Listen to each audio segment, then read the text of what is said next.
The image that you're looking at is the crest of the 9th Psychological Operations Battalion, United States Army.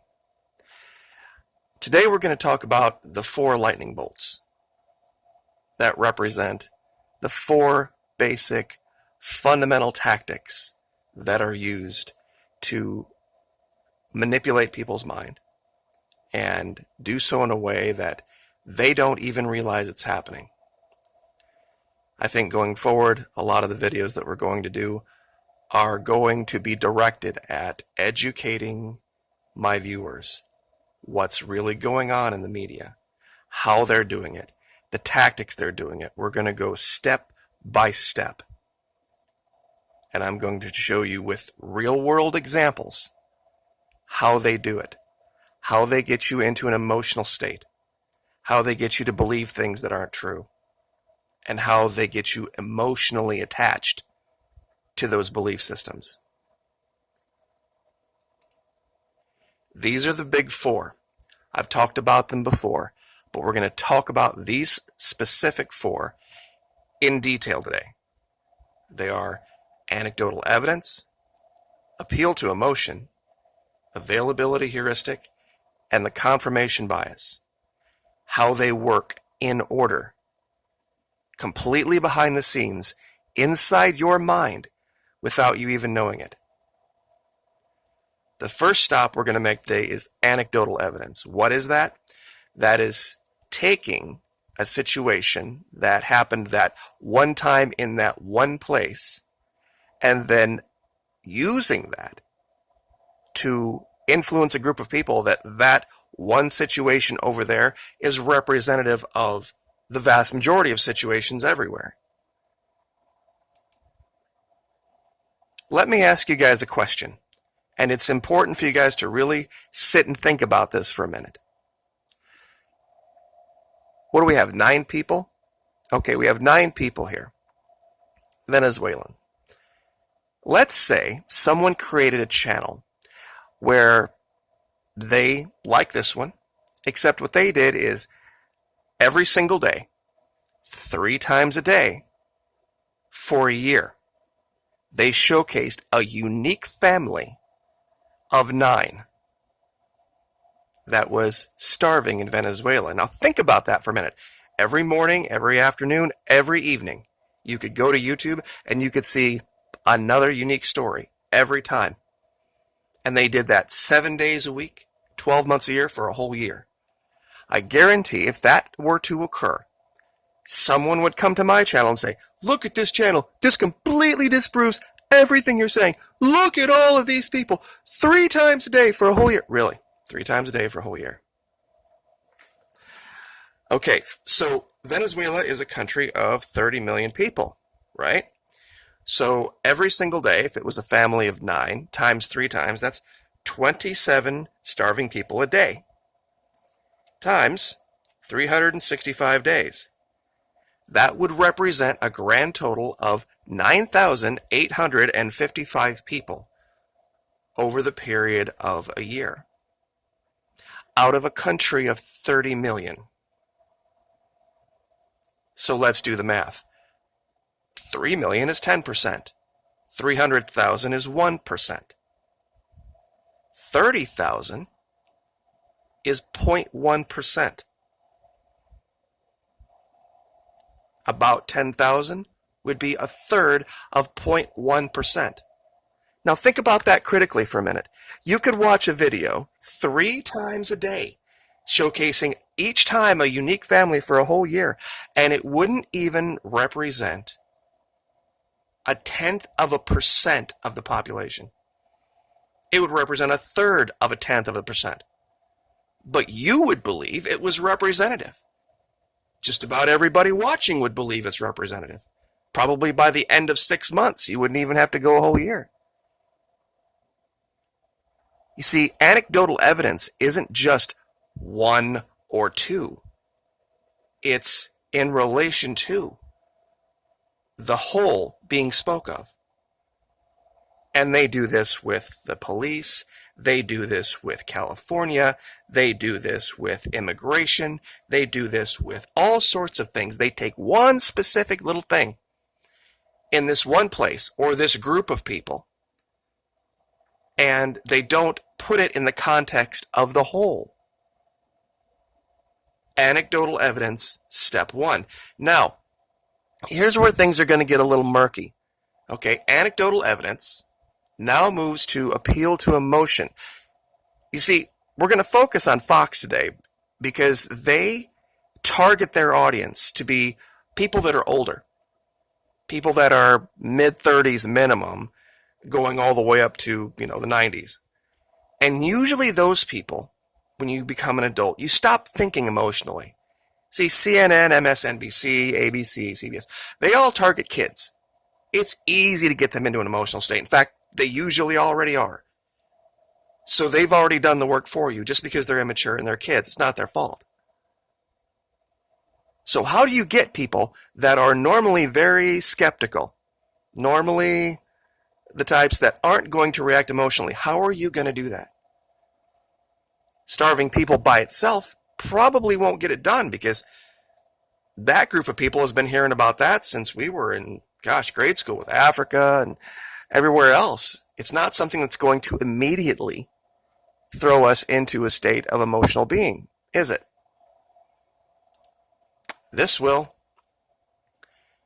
I've talked about this before, especially back over on Patreon. We focused primarily on another young lady that was working at the State Department, Heather Nauert.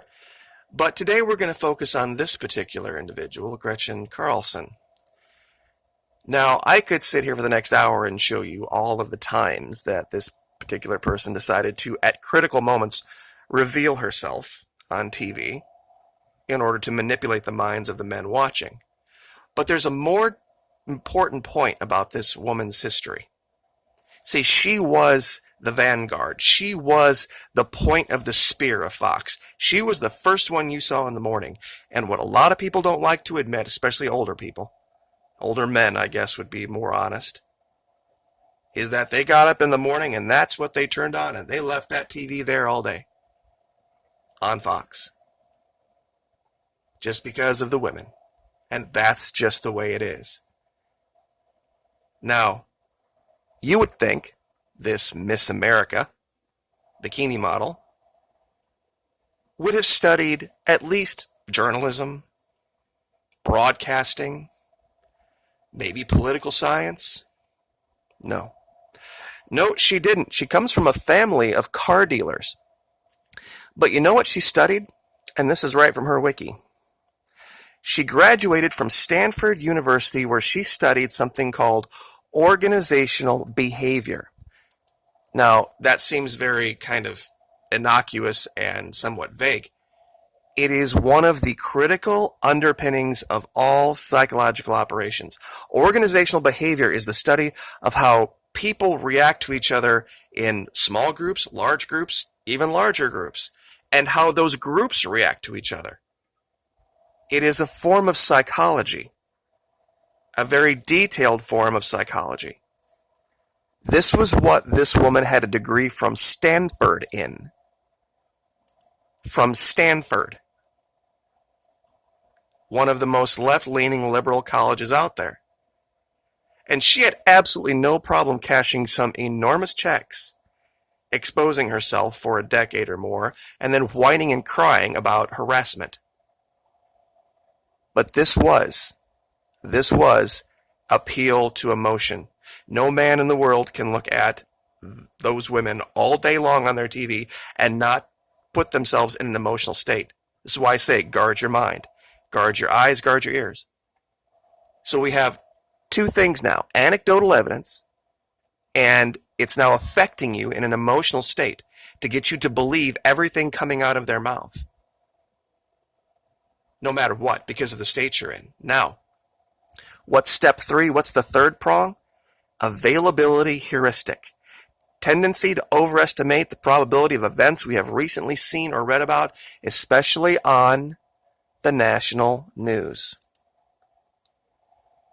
Dog chases cat up a tree. Poor cat. That happens on your local news. You don't care. That happens on Fox or CNN. It's a big deal.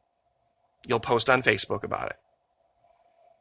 It's just the way it is. It's because it's the national news network. So they use this. So you've taken your anecdotal evidence, you have reacted to it emotionally, you have now overweighted its importance because of the availability heuristic. So what's the final step? AI. How does AI help us? You see, it goes down here to what they call confirmation bias. You see, you're going to go look this up on your phone or your tablet or whatever computer, and you're going to search for this thing they're talking about, whatever it is. In this particular case, Venezuela. And you're going to then find all sorts of other articles that agree with you, agree with your emotional state, and you're going to then assign even more value to it. But the AI is going to see this and how much time you're spending looking at these articles, and it's going to then say, that's what this person likes. We're going to show them even more of this exact same thing. So it's going to start to feed on itself. And that's all you're going to see. Your emotional state is going to be validated and confirmed. And then you're going to use your own personal social media to promote this false story. So are your friends. And then it starts all over again. Anecdotal evidence, appeal to emotion, availability heuristic, confirmation bias, giant circle starts to happen. And it happens all across the country, and it happens in a matter of hours. And then places like this, like the Daily Mail, get in because they see the enormous ad rates people are getting on articles that talk about this, because people are searching it and looking at it and watching it over and over and over again. Then somebody like me comes along and tries to explain what's happening to you. And built in to this psychological operations nightmare is the Stockholm Syndrome that says, I saw this on Fox, and it put me in an emotional state that was validated by all of my friends. I understand your facts, Maki, but I have to hang on to my emotional state because now it's part of my value system.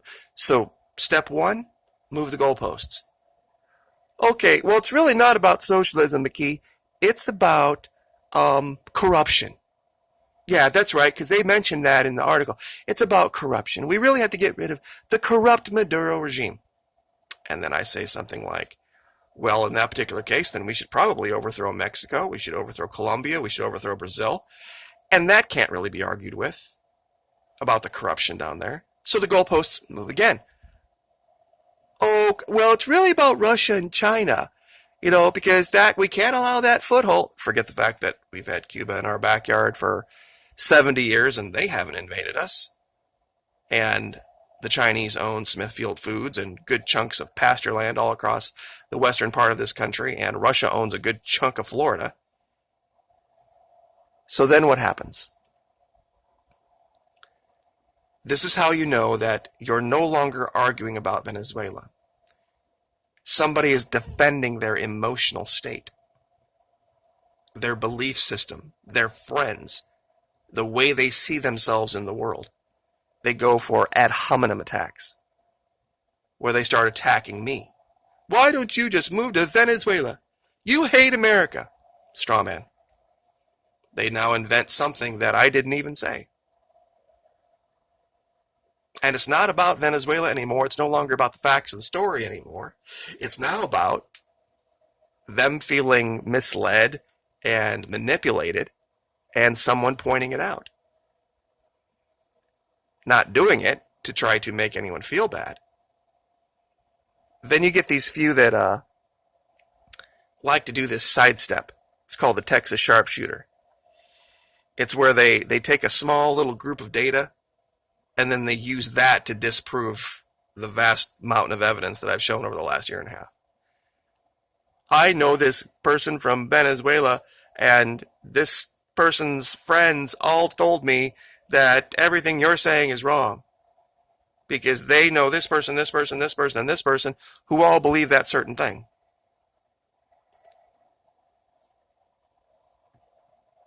This is how PSYOPs works. This is how you divide a group of people. This is what they do in foreign countries when we put in psychological operations battalions. In order to take a country that is unified and divvy it up into little bitty groups that are going to pick at each other and argue, you need to use psychological operations. And this is how you do it. This is the basic fundamental way you do it. Anecdotal evidence, assign it an emotion, appeal to emotion, availability heuristic, limit the amount of information that people have access to or information they value, and then give them a confirmation. Give them a way to confirm amongst their friends, amongst their value group, that what they're believing is true. Once you've done that, you've created this vicious, nasty cycle that feeds on itself, and you can just sit back and watch the show, pop some popcorn. And this is how they do it. And this is what they train the military to do. So this is going to be step one. This is why I have encouraged everyone to go to yourlogicfallacy.is and cognitive, pardon me, I lost my train of thought on the second. There's two websites, Logic Fallacies and I'll think of the other one. I'll put it down in the description. This is how they do it with fallacies of logic and cognitive biases that you just don't have any control over, but because you'll always end up going there. But you have to recognize when you are going there. Why do I believe this? Is this something that I believe because it's true or because it makes me feel validated within my group? So I guess at 17 and a half minutes, that's probably long enough on this first lesson. And it's horrible. I mean, a lot of people, when they think about the military, they think about, at least military intelligence, they think about the cryptos, and in my case, interrogation, and all of the kind of bookie stuff that really isn't, it's easy to make fun of. But the amount of power these guys have these days is frightening. It is absolutely frightening what these guys are able to do. How they can literally, with just a very tiny group of people, properly trained, go into a country, a sovereign nation, and destroy it from the inside without firing a shot. Cause people to want to overthrow their leadership. People want to fight their neighbors. People seeing boogeymen under every rock. It is. It's terrifying, and it is one of the probably best kept secrets in the military about how we are doing what we're doing around the world. So, anyway, I will leave it there. Like, share, subscribe. Thank you so much, and we will see you next time.